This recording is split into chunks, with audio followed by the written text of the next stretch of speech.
Back in 1981 is when it all started. How did it start? Well, it started actually about 1980, kind of, when I was trying to build a recording studio and I needed some extra money. I said, I know what I'll do. My cousin was working at Jensen Transformer. We'll make an active direct box. So the original direct box used a monolithic FET, basically two FETs in series. It was okay, but I ought to say the only thing about the product I liked was the battery tester on it. And moving forward, I was always intrigued with tubes, and going back to the days when I worked at the hi-fi store. So I started reading the RCA tube manuals and noticed this circuit for a thing called a cathode follower. And I thought, that's interesting because that would work the direct box. So doing a little research, we eventually found found the proper transformers, and my friend Phil Van Allen helped me design the box. And we came out with the tube direct box. And due to a strange error, I forgot to put one resistor in the circuit, which was the loading resistor. So instead of being actually a classic cathode follower, it was actually the circuit one would use in a vacuum tube voltmeter. Not that anyone knows what one of those is anymore, but essentially had an infinite input impedance. And because of that, it would pick up high end from magnetic pickups like you've never heard before through a direct box, because it had a 27 million ohm input impedance. And it also had the advantage on, say, like a ceramic pickup of having bottom end you never heard before. And so that started me in the direct box business. And that same circuit, as it turned out, solved a few other problems too, particularly with preamps, because it had a low output impedance. I was fixing Leland Sklar's Olympic-based preamp and looked at the circuitry. I was dumbfounded the way they designed it, because it had a high output impedance. And I said, that was really weird. So I decided, well, I could probably build something a little better. And as time went on, it became the VT BP-201 that is the basis for almost every preamp I make to this day. It had the low output impedance you needed, and then because I could put the Jensen transformer in the circuit because it had that low output impedance, it had an amazing sounding direct output. And as time went on, the look of the preamp, of course, changed. I think you actually have one of the 1.5 rack styles, which I made until about 1992 or so.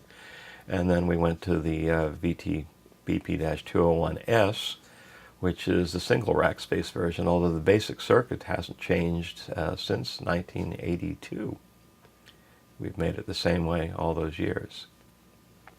Because I guess the other evolutionary thing would be, of course, the how we finally made an amplifier after making, basically just preamps for around 20 years, I guess, or more than 20 years. Of course, you have an H series too, because the H series was my concept of putting a parametric equalizer, because although the 201S sounded great, it did have limited tone controls, and in some sonic environments it's nice to have a little more control. So we added the parametric equalizer and came out with the HPP1, which is the basis for later on we would put a power amp inside that, and an HPP1-800D, as well as the same thing we did, of course, for the 201, that we added a power amp in the single rack space units. Years ago, we did experiment with the Bass 600, and although it was a wonderful sounding amp, it was basically, of course, that would be in, like, what year was that? 2005. Okay, in 2005 we experimented with trying to make an amplifier, the combo's not the right word, what's the word? A head. Yeah, trying to make an amplifier head. And we came up with the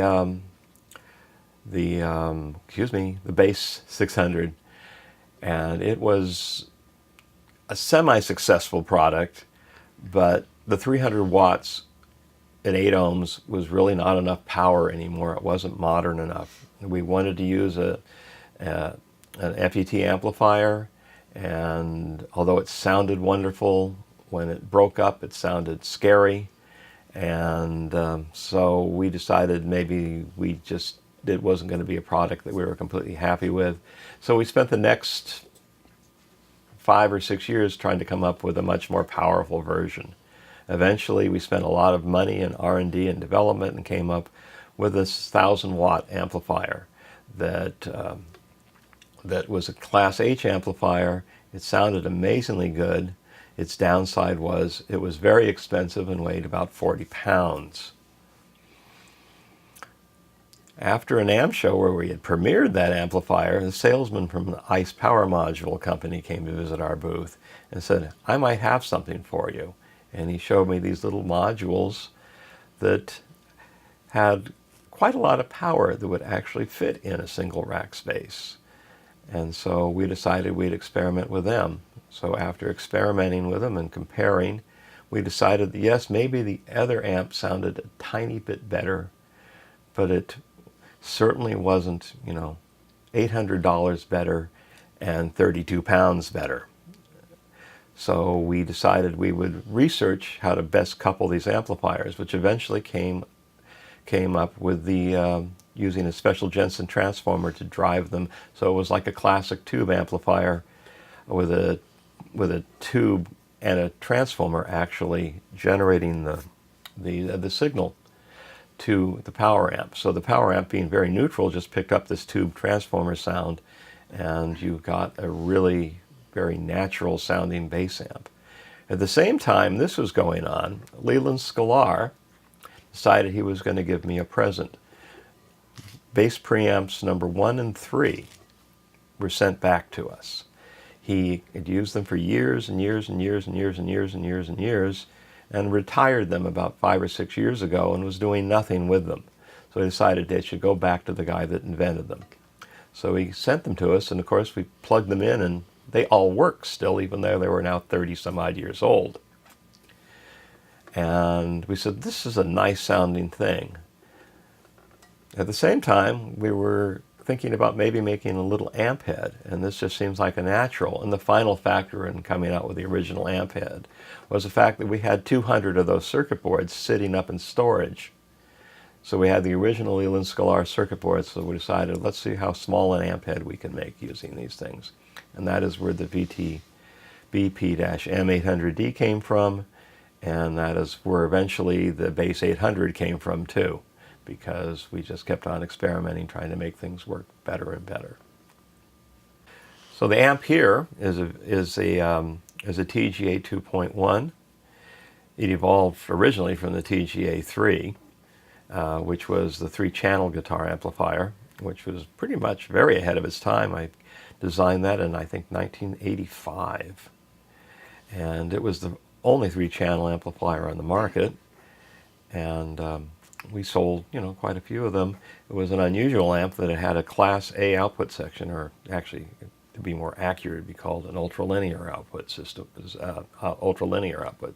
system, which made it very high fidelity, which gave it an amazing sounding clean channel that broke up really beautifully, which is probably why it was Bonnie Raitt's favorite amplifier for like 20 years. It evolved over the years to eventually become the TGA 2.1.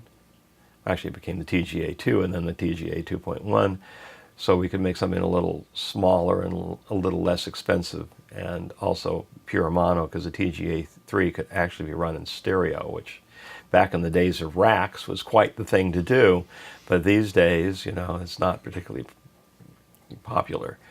We offer the TGA 2.1 with 4 different power amp sections now. From a 22-watt Class A to a 50-watt Class AB to a 75-watt Class A again, and finally a 100. Oh, actually, there's 5. There's a 100-watt Class AB and there's a 120-watt Class A. This particular amp you have here is actually the 120-watt Class A. I think we've only made 3 of them, and they sound pretty bloody amazing. And eventually, of course, that evolved too to the TGA 1, or the Mighty Mini that Sonny Landreth plays. When he can't take his TGA 3, he takes his TGA 2.1, and because cartage being what it is these days, he's using the TGA one almost all the time. And he is the one who actually named it the Mighty Mini. And so that's pretty much the whole guitar line real quick. Can you tell us a little bit about the cabinet that we're using today? Yeah, it's a closed back 2x12 cabinet. We have two Jensen Jet speakers in there. They sound very much like a Celestion built on a Wednesday with no hangovers. The TGP3 is still being used by Dean DeLeo and said it probably is the signature STP sound, using the TGP3 preamp with a power amplifier.